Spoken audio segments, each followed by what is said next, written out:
I have followed Cynthia on Instagram for years. She has a little girl named Haley that she adopted, and she has the most contagious smile. That little girl is beautiful, and I always commented on how happy she was.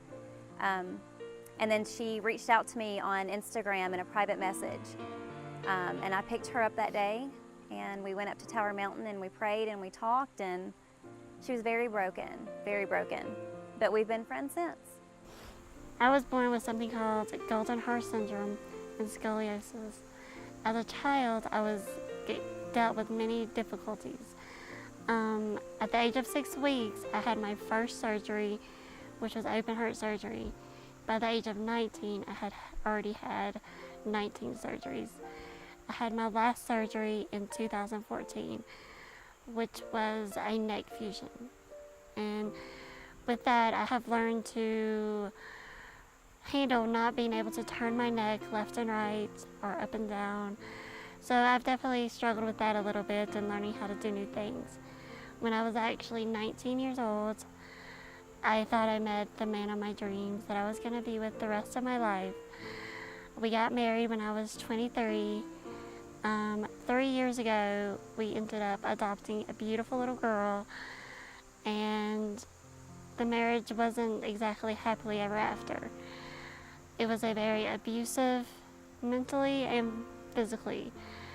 9 months ago, he decides he doesn't want to be with me, and he doesn't want to be with his daughter, and he decides to up and move. So he moves to Illinois. So he left me and Haley by ourselves, homeless, with nothing basically. Luckily we now live with my parents. And 3 weeks ago, when I met Jessa, my life actually started to change.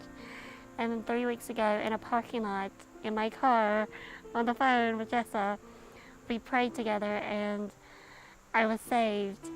And that was definitely an amazing moment in my life. And sitting here today, I definitely feel like a totally different person. My family sees it, my friends sees it. I'm not the hermit that I was throughout my marriage.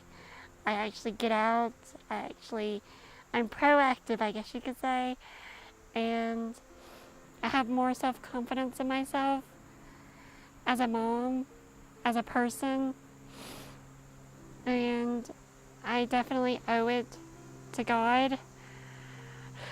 Today, I am looking forward to getting baptized in this beautiful river, and I feel like I'm starting my whole life over again and the new beginnings.